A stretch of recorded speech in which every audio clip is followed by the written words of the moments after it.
A crusade against overpopulation. An extensive and threatening topic nobody dares to address.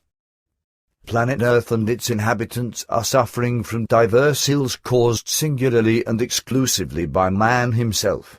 These already existing ills, however, will continue to proliferate until finally everything completely deteriorates. The Earth's population is plagued by famines, energy shortages, epidemics, environmental pollution, degeneration, terrorism, dictatorship, anarchism, slavery, excessive increase of waste materials, racial hatred, food shortages, destruction of rainforests, the greenhouse effect, pollution of lakes, streams and oceans, hatred towards asylum-seekers, radioactive emissions, chemical pollution of water, air, plants, food, human beings and animals.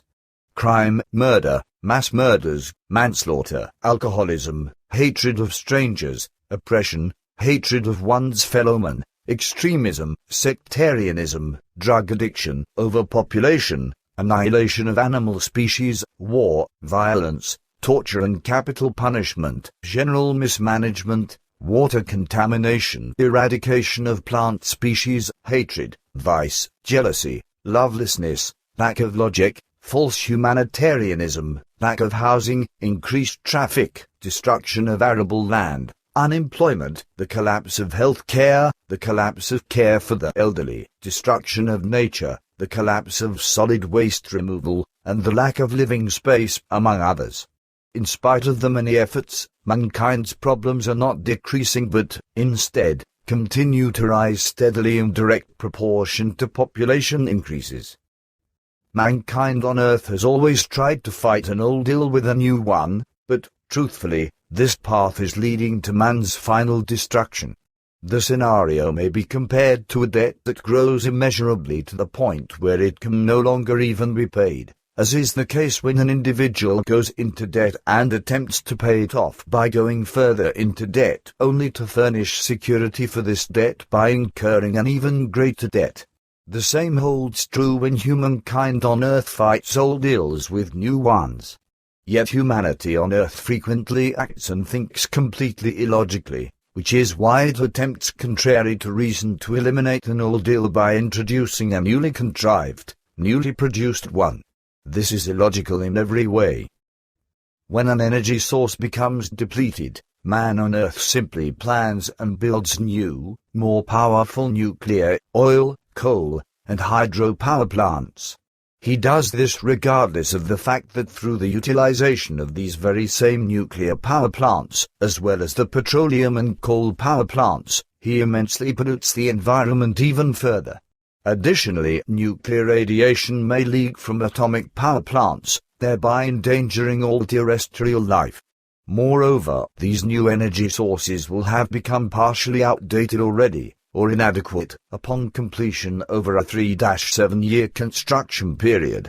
Furthermore, these plants tend not to meet the new energy demands because, very likely, birth rate increases have not remained stable during construction periods.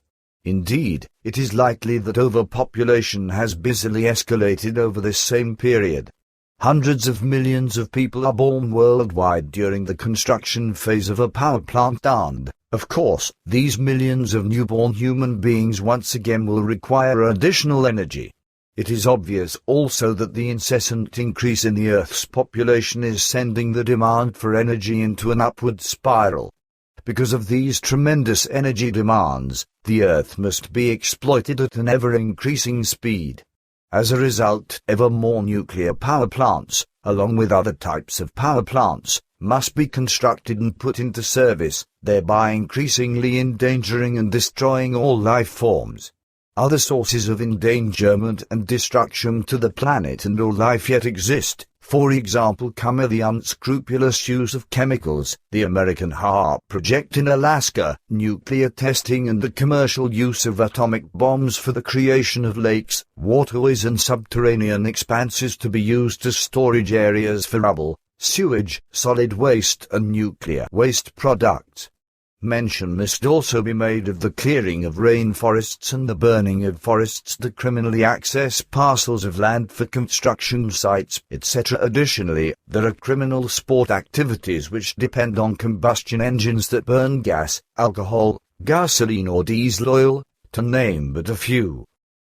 It is an idiosyncrasy of the earth human beings, due to their unreasonable and purely materialistic thinking processes, to think and act inappropriately in almost every matter. They act illogically in many ways as well, and as a result, they do so also with respect to the problem of hunger throughout the world. They create numerous humanitarian organizations in order to collect funds, food and other goods to help the starving and suffering population. Yet, all the while, they manage on one hand to legally siphon off 40% of the collected funds into their own pockets as expenses and, on the other hand, they abet, advance and tolerate the overpopulation explosion problem. Through these ostensibly humane acts, though truthfully inhumane acts of destruction, the suffering of humankind on earth is not diminished and the problems of hunger are not being resolved. Instead, suffering and hunger continue to grow to even greater levels. Misunderstood charity and humanitarianism, as well as their subsequently misdirected assistance, are all primarily spawned by a totally false humanitarianism. As a rule, such false humanitarianism originates from the influence of religions, sectarianism and other false teachings, none of which are love, charity and humanitarianism. In fact, such false teachings spawn even greater and more difficult problems than those already in existence. Irresponsible and without a single thought to actual matters of truth, without true commitment or respect for life and the fulfillment of the natural creative laws and directives, many people carelessly give relief, thereby furthering this non-aid and the destruction of life even more. Not only misunderstood sympathy and sectarian influences play a major role in this scenario, but also the fact that many people cling to such relief campaigns in order to calm their own guilty consciences for being more prosperous in some way.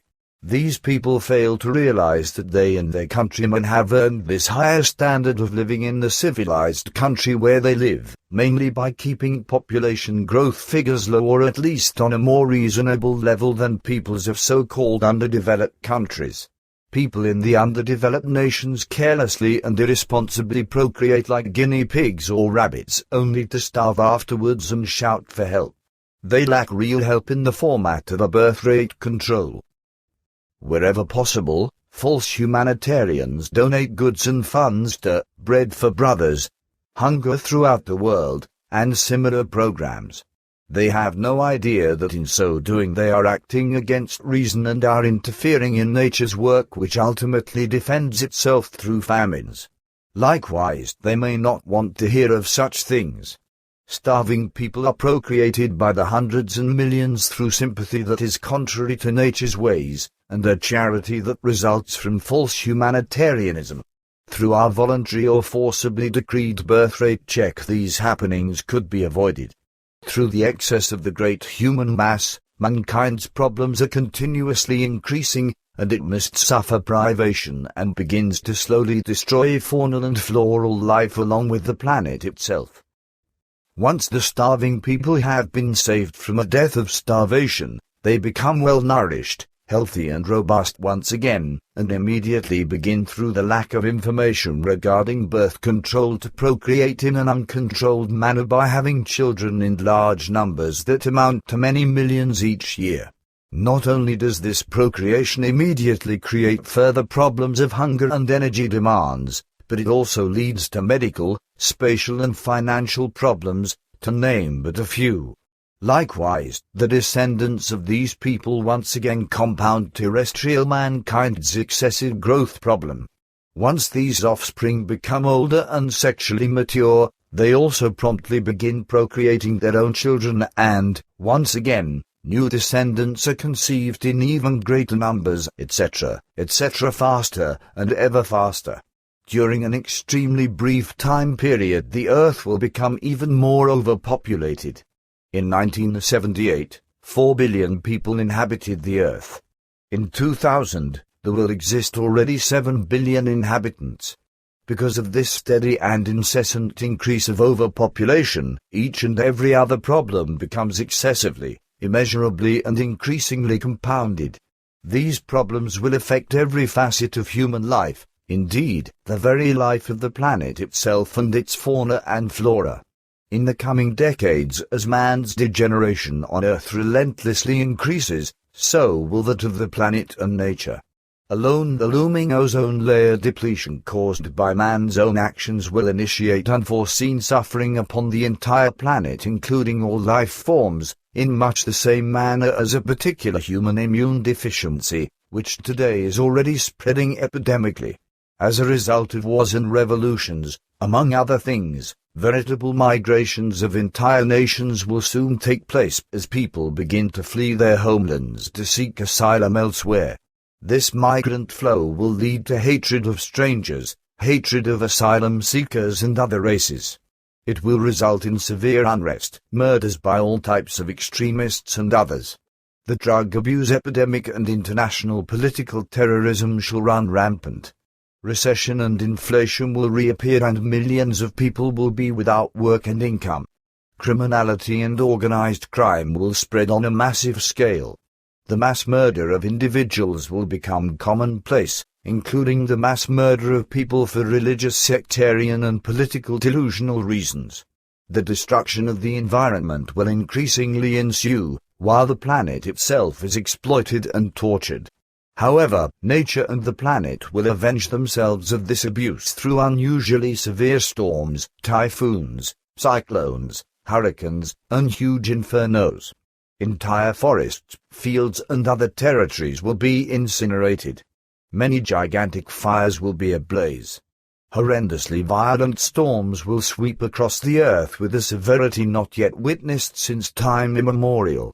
Horrendous droughts, gigantic tsunamis, masses of snow, hail and much more will plague the earth and its inhabitants. Ancient, dormant volcanoes will awaken and negatively influence the earth's climate. Active volcanoes will rumble with increased activity, and savage earthquakes will shake the ground ever more frequently. The irresponsible commercial use and testing of atomic bombs and other explosives will contribute to this turmoil as they reverberate through the earth. With a current population of about 6.5 billion terrestrial inhabitants 1998, the earth is far beyond its capability to support and feed such a mass routinely, on a fundamental, natural and healthy basis. A basis where neither human effort and intrusion into nature, the raping of nature nor the exploitation of its resources to produce more food need occur, and where no one need suffer from hunger. The truth is that Earth is a wondrous planet, but it has only the capacity to support and feed in every way and in abundance 529 million people. Mankind, on the other hand, has generated a gigantic, excessive population, and is now forced to spur all vegetable and fruit production to atypical, extreme achievements through the use of chemicals and hybrids. As though this were not enough, the exploitation of the planet has accelerated dramatically, including the expansion and recovery of raw materials from the earth and the unrelentingly rising demand from the earth for all types of other materials, a direct result of the growing overpopulation. No one mentions the destruction of arable land due to this madness called overpopulation. No one speaks of the use of toxic chemicals nor of the expansion of housing areas and the like. Food for human consumption is laden with chemical additives and consists these days largely of artificially produced chemicals, also a fact that is not mentioned. Originally, the population of each region on Earth was only as large as that region could feed and support in accordance with nature's ways. Toxic chemicals, other types of poisons, new plant hybrids, as well as overly intensive exploitation of the ground, were completely unknown. However, this condition changed dramatically during the Middle Ages, particularly at the time of the Great French Revolution. For it was during this period that the crazy notion originated, suggesting the need for a larger population who would rise up against the authorities. The masses wanted to overthrow the government. To have the capability of doing so, and to become powerful and mighty, the populace prodded themselves for larger numbers of progeny. Christianity and its sects, but Catholicism in particular, were party to this endeavor. Powerful as ever, Catholicism was preaching, as part of its false and insane teachings, that people should be fruitful and multiply and replenish the earth. This slogan, even today, is vigorously preached by the Catholic head honcho and his cassock cohorts. The catchphrase remains in circulation throughout the world today for the sole purpose of acquiring little sheep and busy little teething pairs. The results have produced guinea pig-like human reproduction. Clearly, the ensuing overpopulation has meant large requirements for more food, energy, raw materials, as well as many other goods. In the way of food alone, mankind will ultimately arrive at a point where all natural produce becomes a rarity, since the insatiable demands for the provision of food for mankind's out-of-control masses can only be satisfied by totally producing staples from chemicals. In part this already holds true today, for food requirements have soared relentlessly in the past few decades. Yet, food provision problems are not unique and have grown continuously, as have the problems of energy shortage. Man on Earth is threatened by worldwide total contamination, destruction, and the manifold ills of extinction. Lists a yard long can be compiled that describe how every earthly life form is being endangered, destroyed, exterminated and annihilated. Yet, man continues to remain ignorant of the damage he has inflicted on nature, the planet and all types of life existing upon it. And now terrestrial man, the planet and life in general, have reached the point where everything stands on its last leg, direct result of people clinging to false charity and false humanitarianism. These individuals are behaving and acting in much the same criminal manner as those officials in responsible government positions, government agencies and relief organizations who do their best to sound the death knell on the last remnants of life on planet Earth, now channeled into a path leading to its own final and irrevocable annihilation. The blame for this situation rests with those individuals also who, lacking responsibility and initiative, have relinquished their authority for making productive changes by uttering the primitive and absurd phrases, "What can I do by myself?" or, "Of course, I'll help also if others go along with it," etc., etc. Anyone thinking in this manner is neither worthy nor fit to live, in the same way that people are unfit who relentlessly promote even further the madness of unremitting overpopulation through false humanitarianism, false charity and others. These individuals are contributing to the fact that terrestrial mankind's problems are reaching immeasurable levels, problems that surpass even those currently in existence and others yet to come. Anyone thinking like this or believing that the world is now in order, is shunning progress and abetting the destruction and annihilation of the world and all life forms on it. Mankind's horrendous ills originate from and exist through overpopulation with its unrelenting, irresponsibly continuing escalation. The situation dictates that any ill can only be fought and remedied by grasping it by its roots, ripping it out and destroying it. The numbers of terrestrial humankind must be drastically reduced. The only humane method by which this reduction goal can be achieved is through stringent birth control regulations that permit married couples, of a predetermined age, to have only a strictly specified number of children. This regulation must prevail over any excuse, argument, fear and/or stupid comment from those numbskulls who claim, for military, religious, social, egoistical, false humanitarian reasons, or those of false charity, that a large number of offspring is necessary, or that birth control is contrary to religious beliefs and is inhumane, etc. These inane claims are made singularly by rigid egotists, sectarians or people unfit to live at those who have not the faintest idea of nature's laws, directives or truthful logic.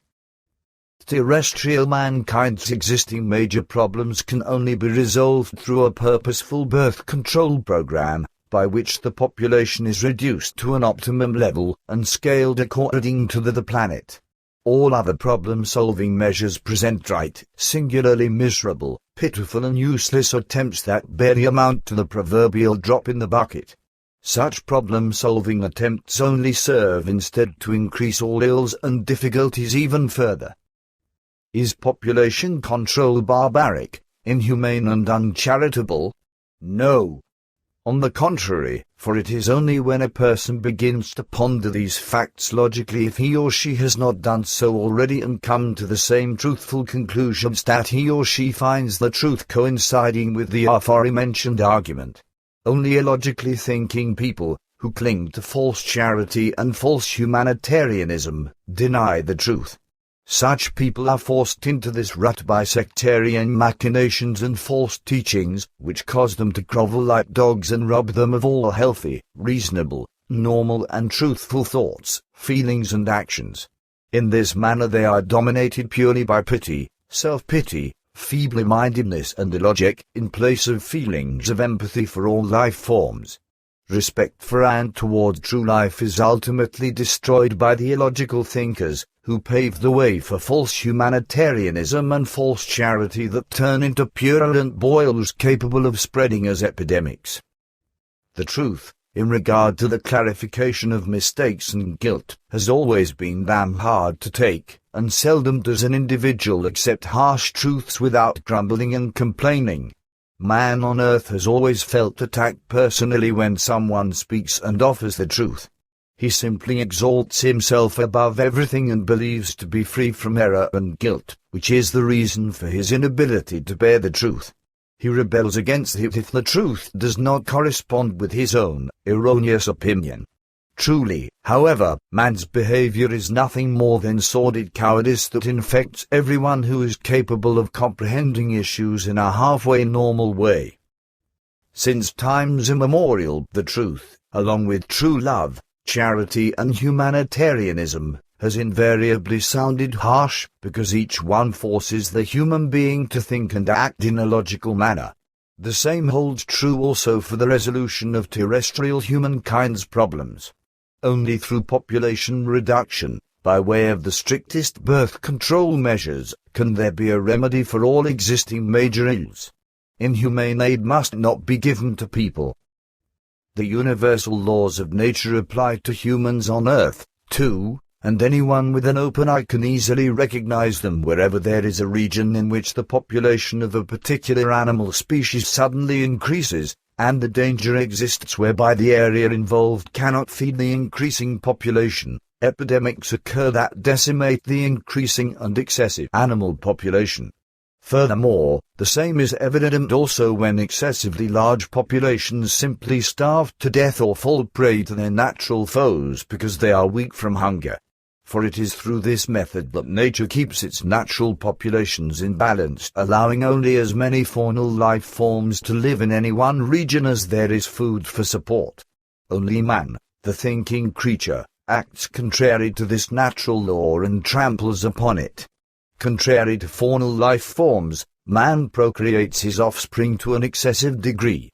For some time now, fertile regions capable of providing food have become so overpopulated that the land can no longer be cultivated, nor can it provide sufficient food for everyone. The flip side of this coin is that people flock by the millions to cities built upon formerly fertile, arable ground. Man then imports food supplies from other regions where fields for gardening and agriculture have remained available, yet those demanding food have never even had to lift one finger towards the planting, maintenance or harvesting of it. Man fancies himself as being the crown of creation. Indeed, he believes that by having the capability to think he is allowed to regard himself as superior to everything else. Thus, he believes he is entitled to permit planet-wide, human overpopulation, and that he can ignore the laws and directives of nature and trample them with his feet. In his megalomaniac delusions of grandeur, man has already shown himself to be so inhumane, uncharitable and feeble-minded as to allow everything around him to degenerate into limitless cowardice. His realistic and reasonable thinking, along with true love, charity, humanitarianism and love of truth, have all become completely desensitized.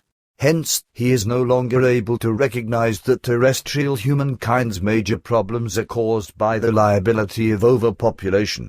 This situation can only be relieved by the strictest birth control measures. Instead of acknowledging this truth, mankind criminally forms and supports relief organizations that create more harm than benefit. These organizations do not instruct and bring about birth control measures to the effect that millions and millions are procreated all over the world and force all major problems beyond normal boundaries. Well-to-do individuals support the machinations of relief organizations with exorbitant sums merely to calm their guilty consciences, which is a direct result of their false humanitarianism and false charity.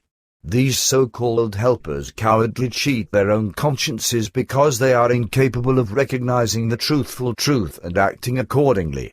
Hence, their aid is misdirected toward the wrong places and points of concern.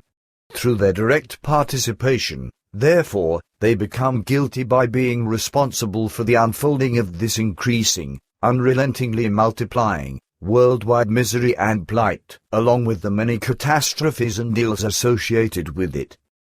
The mistaken people who provide relief aid in the wrong areas, the pseudo-humanitarians and overpopulation promoters, must also be held responsible for the numerous other ills, indeed, the major crimes taking place on earth. Part and parcel of these crimes are torture and capital punishment, both of which are still practiced in many countries today.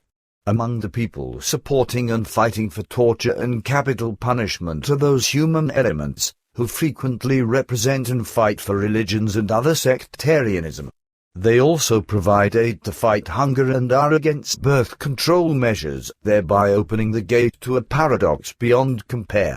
On one hand, they are fighting for the survival of innumerable individuals, while on the other hand, they murder, torture and destroy a human life that has either become guilty of a crime, a criminal or politically revolutionary act or opinion. Does this make sense? No one wants to listen to the concept that pseudo-relief aid will generate once again the procreation of many hundred millions of people. Of those, millions are becoming new criminals, drug addicts and various forms of extremists, including people who commit serious crimes, etc. Though, people will turn a deaf ear to the overpopulation issue. It is because of mistaken, illogical people who have given relief aid, who scorn creation, and who are pseudo-humanitarians and other types of overpopulation mongers, that the earth is impregnated with the seeds of many different ills. From such seeds there sprout and mature the destruction that burdens the entire globe under an assortment of varying names. However, the most prominent ill of all, indeed the one that causes the greatest destruction worldwide, is overpopulation.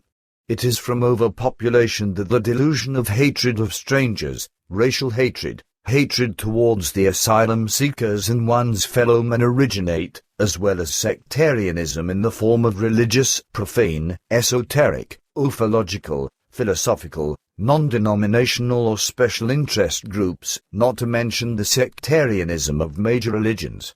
This entire overpopulation phenomenon results in crime and wars, epidemics of drug addiction, prescription drugs abuse, alcoholism, tobacco addiction, solvent sniffing, sadism, masochism and many other plights to which human beings fall prey. These epidemics are becoming more blatant and numerous through the unconstrained growth of the world's total population. This is a proven fact that cannot be ignored or kept secret any longer. It is those overpopulation mongers only who close their eyes to this fact and truth and make themselves guilty of crimes against humanity. They wish neither to acknowledge this fact nor to admit to the truth of it. Why is this? Why do these overpopulation mongers, who in this manner commit crimes against humanity, neither wish to see, hear, recognize, acknowledge nor accept the truth and the fact of global ills and destruction? The answer is not a simple one. It is a fact that the reasons vary greatly from falling prey to alcoholism, drug addiction, prescription drugs abuse, tobacco addiction, solvent sniffing, sadism and masochism, to the sectarianism of a religious, non-denominational, special interest group, philosophical, esoteric, perhaps psychological, spiritualistic nature or sectarian ideologies of major religions. The reasons may vary also from war, murder and crime, hatred of strangers, racial hatred, hatred towards the asylum-seekers to hatred of one's fellowman. It is erroneous, therefore, to assume that only a single reason need apply to all the excesses mentioned. Truthfully, the reasons causing extremist, as well as sectarian ideologies and addictions of all types, can be subdivided into 1,000 variations, many of which are listed below. 1. An inability to live. 2. Vice. 3. Lack of self-control. 4. Impairment of the psyche. 5. Sectarian propaganda. 6. Propaganda by special interest groups. 7. Political propaganda. 8. Segregation from others. 9. Euphoria. 10. Unemployment. 11. Fearfulness phobias. 12. Disease. 13. Subsistence problems. 14. Contact problems. 15. Problems with one's fellowman. 16. Communication problems. 17. Frustration. 18. Lack of feelings. 19. Schizophrenia. 20. Maniacal beliefs. 21. Deception. 22. Compulsion. 23. Terrorism. 24. Despotism. 25. Misleading education. 26. Failure to identify truth. 27. Self-irresponsibility. 28. Search for something superior. 29. Search for life's meaning. 30. Search for truth. 31. Social grievances. 32. Hatred of any type. 33. Veracity. 34. Recklessness. 35. Vindictiveness. 36. Bloodthirstiness. 37. Homicidal mania. 38. Family problems. 39. Cold feelings. 40. Excessive emotions. 41. Heartache. 42. Lies. 43. Deception. 44. Megalomania. 45. Arrogance. 46. Conceit. 47. Adulation.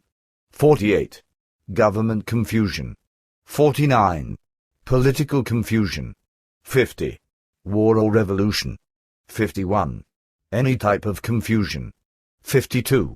Altercations. 53. Feuds. 54. Grief. 55.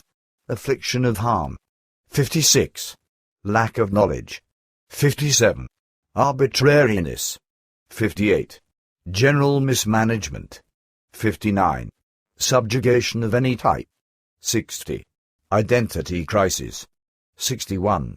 Inconsistency. 62. Weak-mindedness. 63. Lack of initiative. 64. Lack of conviction. 65. Thoughtlessness. 66. Breach of trust. 67. Adultery.